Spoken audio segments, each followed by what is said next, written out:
नमस्कार, मैं अरविंद। स्वागत है आप सभी का A2 कक्षा की इस कक्षा में। हम सभी मनोविज्ञान के महत्वपूर्ण 2000 प्रश्नों की श्रृंखला को कर रहे हैं। तो आइए आज की कक्षा में शुरू करते हैं। आज का पहला प्रश्न है, पियाजे के अनुसार किस अवस्था में बच्चा प्रतीकात्मक सोच का विकास करता है? प्रतीकात्मक सोच का विकास बालक प्रतीक के माध्यम से सीखता है और यह जो विकास होता है बालक का पूर्व संक्रियात्मक अवस्था में होता है। पूर्व संक्रियात्मक अवस्था 2 से 7 वर्ष की अवस्था है। इसमें बालक के अंदर जीववाद की भावना आती है। जीववाद की भावना जिसे हम एनिमिज्म कहते हैं। क्या कहते हैं? एनिमिज्म कहते हैं। इसमें होता क्या है कि बालक निर्जीव वस्तु को भी सजीव मान लेता है। बालक निर्जीव वस्तु को भी सजीव मानता है। दूसरा है अपलटावली। अपलटावली जिसे हम अनुत्क्रमिकता भी कहते हैं। अनुत्क्रमिकता, इसे इरिवर्सिबिलिटी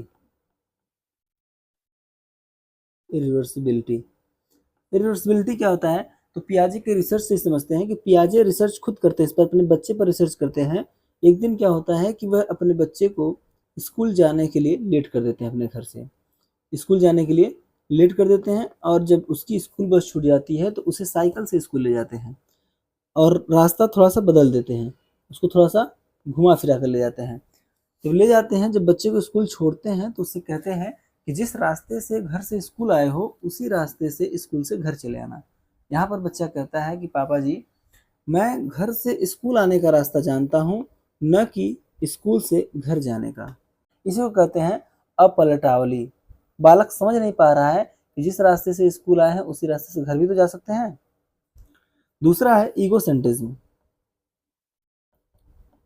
ईगोसेंट्रिज्म जिसे हम कहते हैं अहम केंद्रिता।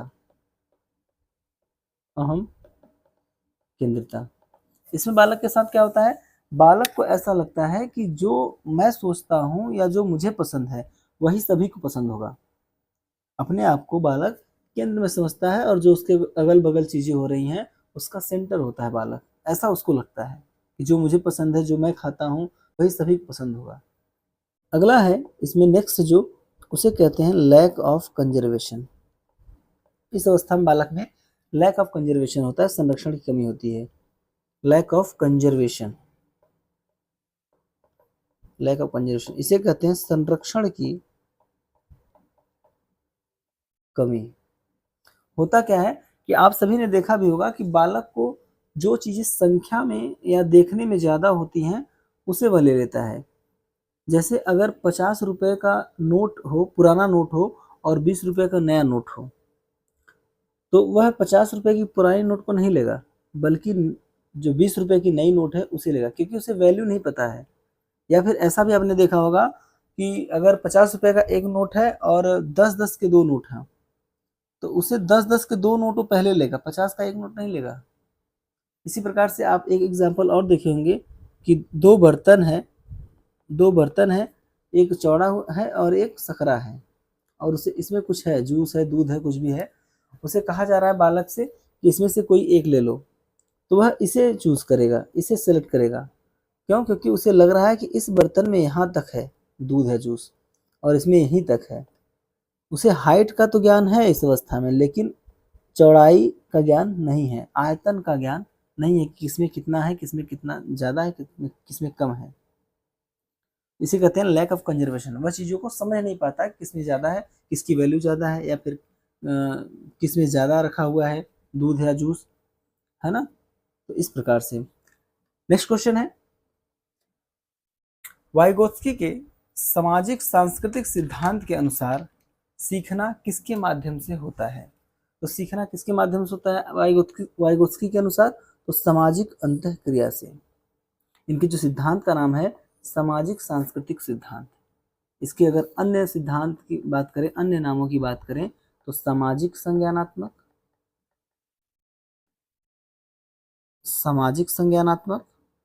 सिद्धांत कहते हैं, सामाजिक अंतःक्रिया सिद्धांत भी कह देते हैं। वाइगोत्स्की की बात करें तो वाइगोत्स्की क्या है? एक रूसी मनोवैज्ञानिक है। रूसी मनोवैज्ञानिक हैं। रूसी मनोवैज्ञानिक हैं। इन्होंने जेडपीडी का कॉन्सेप्ट दिया। जेडपीडी का कॉन्सेप्ट दिया और इसका फोल्डिंग का कॉन्सेप्ट दिया। जेडपीडी को कहते हैं जोन ऑफ प्रॉक्सिमल डेवलपमेंट।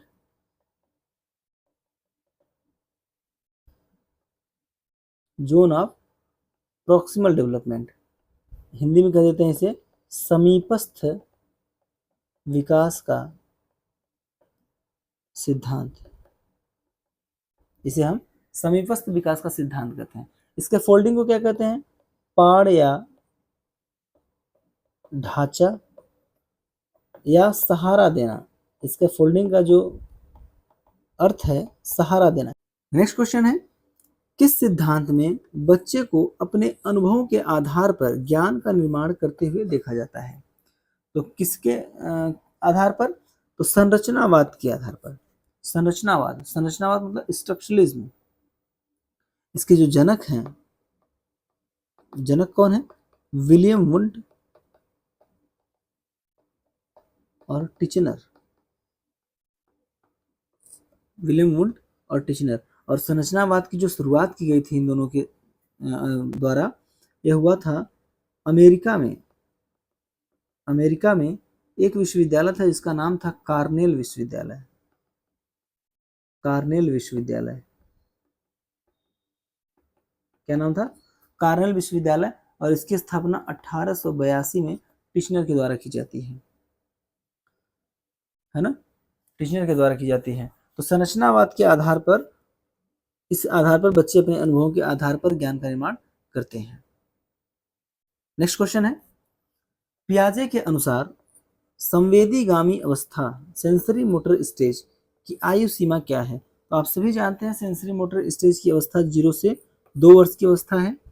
इस अवस्था में होता क्या है कि बालक अपने इंद्रियों के माध्यम से क्या करता है? वातावरण का जो ज्ञान है उसे अर्जित करने का प्रयास करता है। इसमें बालक में जो रिफ्लेक्स एक्शन होते हैं, रिफ्लेक्स एक्शन होते हैं, इनका समापन हो जाता है, जिसे हम क्या कहते हैं? स्वतः सहज क्रिया।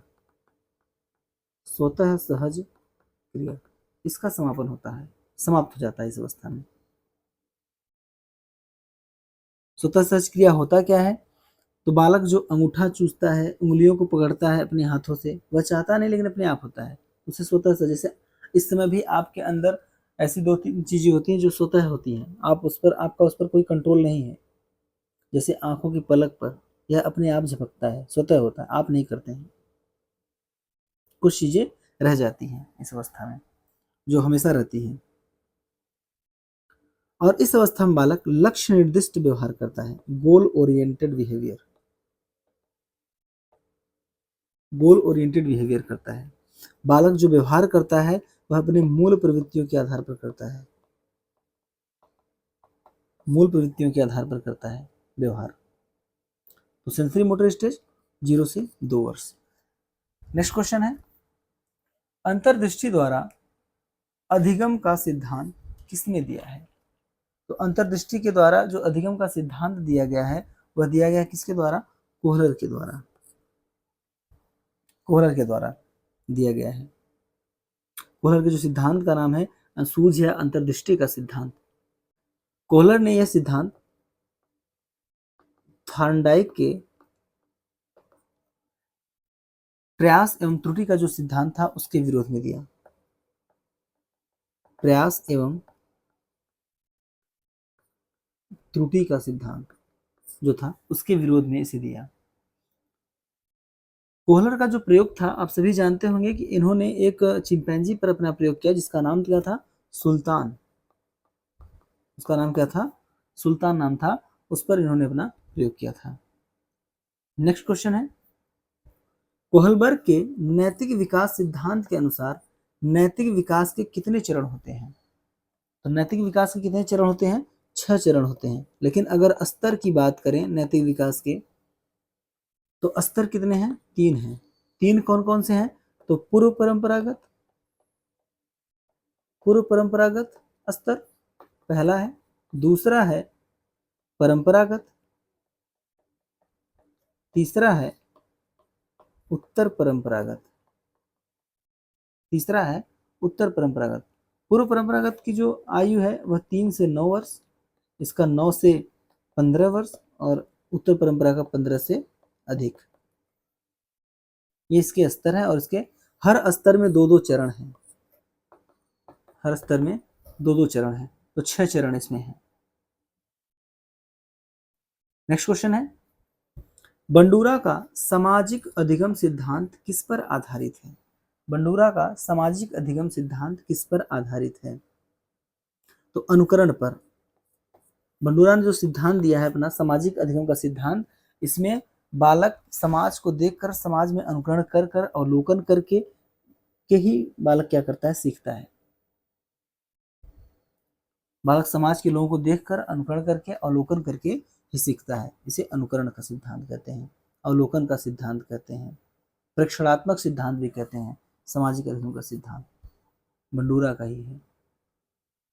नेक्स्ट क्वेश्चन है, जोन ऑफ प्रॉक्सिमल डेवलपमेंट किसने प्रतिपादित किया?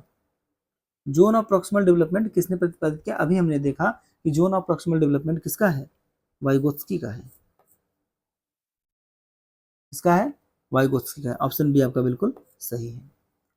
नेक्स्ट क्वेश्चन है, पियाजे के अनुसार किस अवस्था में बच्चा तर्कसंगत रूप से सोचने लगता है? किस अवस्था में बालक तर्कसंगत रूप से सोचने लगता है, या कह सकते हैं कि किस अवस्था में बालक तर्क करना शुरू कर देता है? तो अवस्था है मूर्त संक्रियात्मक अवस्था। ऑप्शन ए बिल्कुल सही है। मूर्त संक्रियात्मक अवस्था में बालक तर्क करना शुरू कर देता है और इसकी जो आयु है यह 7 से 11 वर्ष की आयु है। 7 से 11 वर्ष की आयु है। इस अवस्था में बालक तर्क करना शुरू कर देता है, मूर्त संक्रियात्मक अवस्था कहते हैं। नेक्स्ट क्वेश्चन है, बालक की भाषा का सर्वाधिक विकास किस आयु में होता है? आप सभी जानते हैं कि बालक का जो भाषाई विकास होता है वह सबसे ज्यादा शैशवावस्था में होता है। शैशवावस्था में। ऑप्शन ए बिल्कुल सही है। नेक्स्ट क्वेश्चन है, परीक्षण और त्रुटि या प्रयास और त्रुटि कह सकते हैं, प्रयत्न और त्रुटि कह सकते हैं, द्वारा अधिगम का सिद्धांत किसने प्रतिपादित किया है? तो आप सभी जानते हैं कि यह सिद्धांत किसका है, थॉर्नडाइक का है। प्रयास एवं त्रुटि का सिद्धांत, प्रयास और त्रुटि का सिद्धांत किसका है, थॉर्नडाइक का है। थॉर्नडाइक को फादर ऑफ एजुकेशनल साइकोलॉजी कहा जाता है। फादर ऑफ एजुकेशनल साइकोलॉजी,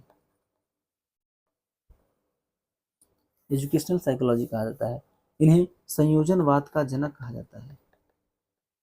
संयोजनवाद का जनक कहा जाता है। यह एक अमेरिकी मनोवैज्ञानिक है, अमेरिकी मनोवैज्ञानिक है। जो इन्होंने सीखने का सिद्धांत प्रतिपादित किया था वह किया था 1898 में। सीखने का जो सिद्धांत था वह 1898 में प्रतिपादित किया। जो इनका पीएचडी शोध प्रबंधन था, जिसका शीर्षक क्वेश्चन पूछा हुआ है, शीर्षक क्या था, एनिमल इंटेलिजेंस। एनिमल इंटेलिजेंस क्या था, एनिमल इंटेलिजेंस था। यह प्रथम अमेरिकी मनोवैज्ञानिक थे, प्रथम अमेरिकी मनोवैज्ञानिक थे जिन्होंने पशुओं पर प्रयोग किया। पशुओं पर प्रयोग किया किसने, थॉर्नडाइक ने किया। इनके सिद्धांत का नाम है उद्दीपक अनुक्रिया सिद्धांत। सिद्धांत का नाम है उद्दीपक अनुक्रिया का सिद्धांत, जिसे हम एसआर थ्योरी कह देते हैं। एसआर थ्योरी कह देते हैं। प्रयत्न और भूल का सिद्धांत भी है, प्रयास और त्रुटि का सिद्धांत भी कहते हैं। ये सब किसका है, थॉर्नडाइक का है। इन्होंने अधिगम के नियम को बताया। अधिगम के नियम, 2 प्रकार का नियम बताया। एक था मुख्य नियम और दूसरा था गौण नियम। मुख्य नियम 3 नियम था, जिसमें तत्परता का नियम, अभ्यास का नियम और प्रयास का नियम। यह 3 नियम था, मुख्य नियम था और गौण नियम था, 5 था। यह 5 था। 5 कौन कौन से थे, तो अभिवृत्ति, अभिवृत्ति था पहला। दूसरा था बहु अनुक्रिया, बहु अनुक्रिया। और तीसरा था आंशिक अनुक्रिया। और चौथा था सादृश्यीकरण। सादृशीकरण, और चौथा था पांचवा था साहचर्य। ये 5 थे गौण नियम, 5 थे गौण नियम। नेक्स्ट क्वेश्चन है, किस सिद्धांत के अनुसार बच्चों का नैतिक विकास सामाजिक अंतःक्रिया से प्रभावित होता है? सामाजिक अंतःक्रिया से प्रभावित होता है किस नैतिक विकास? तो नैतिक विकास किसका है? कोहलबर्ग का है। किसका है? कोहलबर्ग का है। तो कोहलबर्ग का नैतिक विकास का सिद्धांत सामाजिक अंतःक्रिया से प्रभावित होता है। इसमें कोहलबर्ग ने 2 कॉन्सेप्ट दिया है, संप्रत्यय दिया है, एक मोरल डायलेमा और एक मोरल रीजनिंग। एक मोरल डायलेमा जिसे हम नैतिक दुविधा कहते हैं, नैतिक दुविधा कहते हैं, और एक था मोरल रीजनिंग जिसे नैतिक तर्क कहते हैं। इसमें जो कोहलबर्ग स्टोरी बनाते थे बच्चों को सुनाने के लिए और उनको दुविधा में और उनके तर्क को समझने का प्रयास करते थे, उसमें सबसे फेमस स्टोरी का नाम है हिंज डायलेमा। हिंज डायलेमा, क्या नाम है? Hinge dilemma. तो ऑप्शन ए बिल्कुल सही है, कोहलबर्ग का नैतिक विकास का सिद्धांत। नेक्स्ट क्वेश्चन देखते हैं, संज्ञानात्मक विकास के किस सिद्धांत में बालक का अनुभव उसके मानसिक विकास को प्रभावित करता है? संज्ञानात्मक विकास के किसके सिद्धांत में बालक का अनुभव उसके मानसिक विकास को प्रभावित करता है? तो पियाजे का संज्ञानात्मक विकास का सिद्धांत किसका है? पियाजे का है। आप सभी ने पढ़ा होगा, आप सभी जानते हैं पियाजे का संज्ञानात्मक विकास का सिद्धांत है। नेक्स्ट क्वेश्चन देखते हैं, ऑब्जेक्ट परमानेंस, वस्तु अस्थायित्व किस अवस्था में विकसित होता है? ऑब्जेक्ट परमानेंस किस अवस्था में विकसित होता है? तो संवेदी गामक अवस्था में। संवेदी गामक अवस्था में कब होता है? तो 8 से 12 माह का जो समय होता है, इस अवस्था में बालक में वस्तु अस्थायित्व या ऑब्जेक्ट परमानेंस विकसित होता है। ठीक है, ऑप्शन सी बिल्कुल सही है। नेक्स्ट क्वेश्चन है, संज्ञानात्मक असंतुलन, कॉग्निटिव डिसइक्विलिब्रियम किससे संबंधित है? किससे संबंधित है? तो संज्ञानात्मक विकास का सिद्धांत किससे संबंधित है? पियाजे से है। तो ऑप्शन बी बिल्कुल सही है, पियाजे से। अब एक डिसइक्विलिब्रियम क्या है?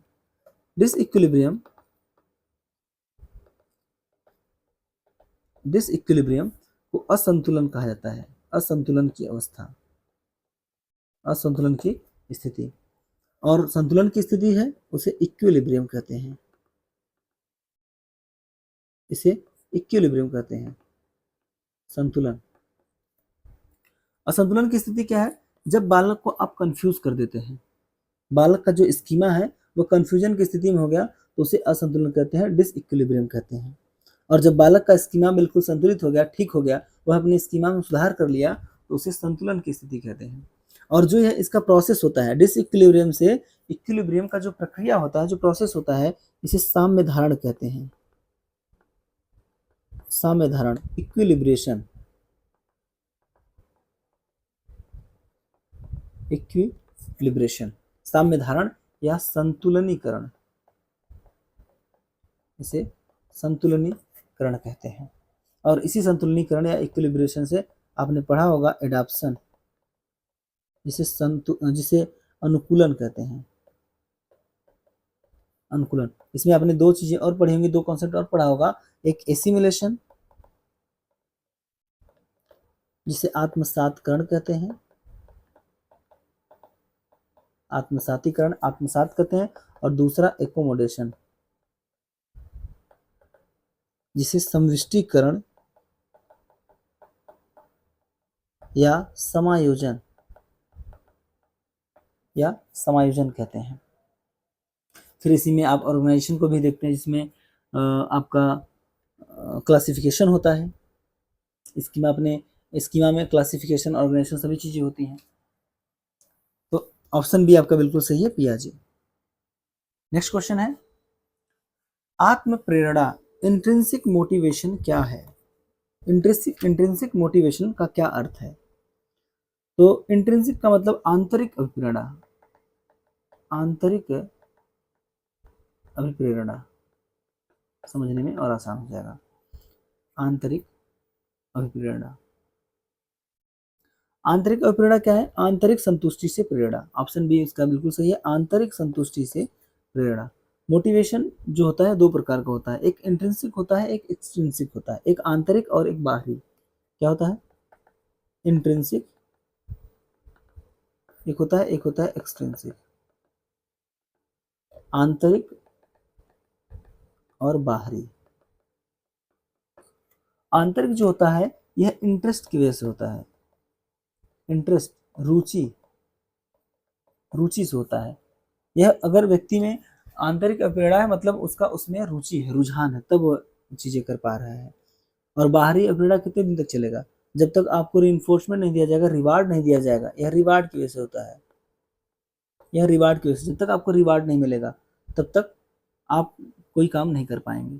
लेकिन अगर आप में इंट्रिंसिक मोटिवेशन है या आंतरिक प्रेरणा है तो किसी से रिवार्ड लेने की आवश्यकता नहीं है, आप स्वयं करेंगे उस काम को। तो यह रुचि से होता है।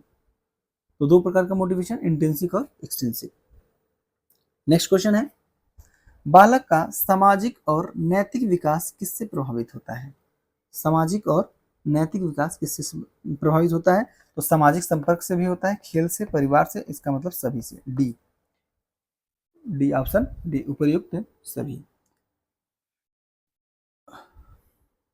नेक्स्ट क्वेश्चन है, कोहलबर्ग के नैतिक विकास सिद्धांत के कौन से चरण में बच्चा दूसरों की राय को महत्व देने लगता है? दूसरों की राय को महत्व देता है किसमें? तीन स्तर सोपान हम देखे हैं, सॉरी तीन स्तर हम देखे हैं।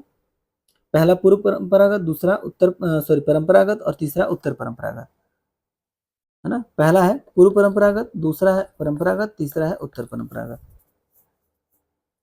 तो किस अवस्था में बालक दूसरे के राय को महत्व देने लगता है? तो परंपरागत चरण में। ऑप्शन बी आपका बिल्कुल सही है, परंपरागत में। इसमें सामाजिक नैतिकता आ जाती है बालक में, इस अवस्था में सामाजिक नैतिकता आ जाती है। सामाजिक नैतिकता, समाज के नियम को मानता है। क्यों मानता है? क्योंकि अपने अधिकारों का संरक्षण हो सके। समाज के नियम को नहीं मानेंगे तो आपका अधिकार कैसे संरक्षण होगा? इसी में बालक गुड बॉय, आप पढ़े होंगे, गुड बॉय बैड बॉय। बालक हमेशा गुड बनना चाहता है, बैड नहीं। तो इसलिए वो क्या, सामाजिक नियमों को मानने लगता है। पूर्व परंपरागत जीरो मोरालिटी होती है इसमें। ये पहली अवस्था जो पहला स्तर है, इसमें बालक में शून्य नैतिकता होती है, वह किसी चीज को नहीं समझ पाता, शून्य नैतिकता होती है। और उत्तर परंपरागत में क्या होता है कि जो उसे सही लगता है वह उसको करता है, किसी समाज के नियम या लोगों के जो बनाए गए रूल्स हैं उसको नहीं मानता है, उसे जो अच्छा लगता है वो करता है, उत्तर परंपरागत,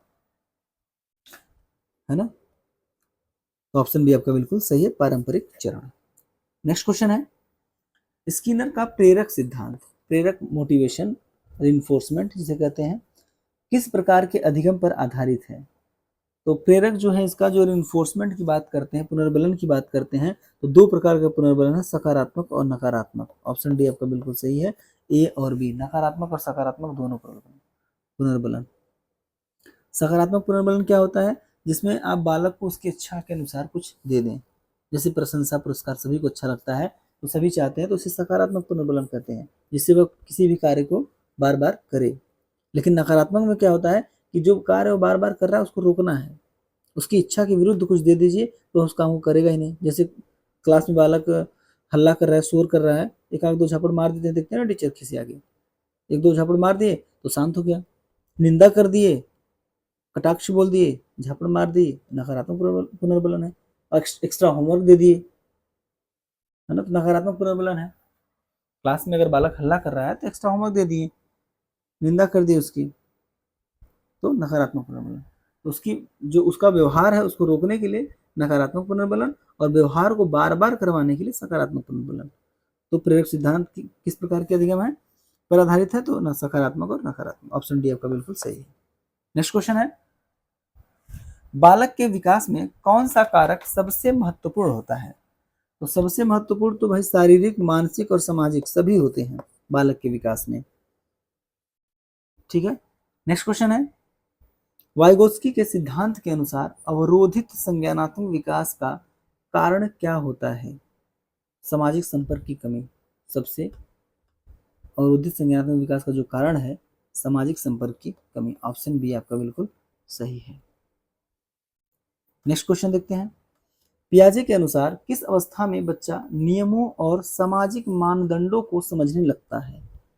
किस अवस्था में? तो पूर्व संक्रियात्मक अवस्था में, सॉरी पूर्व संक्रियात्मक अवस्था में, मूर्त संक्रियात्मक अवस्था में। मूर्त संक्रियात्मक अवस्था में बालक जो नियम है, सामाजिक मानदंड है, उसको समझने लगता है, क्योंकि चीजें सामने हैं। मूर्त संक्रियात्मक जो चीजें दिखेंगी उसी को समझेगा वो। ऑप्शन सी आपका बिल्कुल सही है, मूर्त संक्रियात्मक अवस्था। नेक्स्ट क्वेश्चन है, किस सिद्धांत के अनुसार बच्चों को खेल के माध्यम से सीखने में मदद मिलती है? किस सिद्धांत के अनुसार? तो सामाजिक अधिगम का सिद्धांत। ऑप्शन सी आपका बिल्कुल सही है, सामाजिक अधिगम का सिद्धांत के अनुसार बच्चों को खेल के माध्यम से सीखने में मदद मिलती है। सामाजिक अधिगम सिद्धांत किसका है? तो बंडूरा साहब का।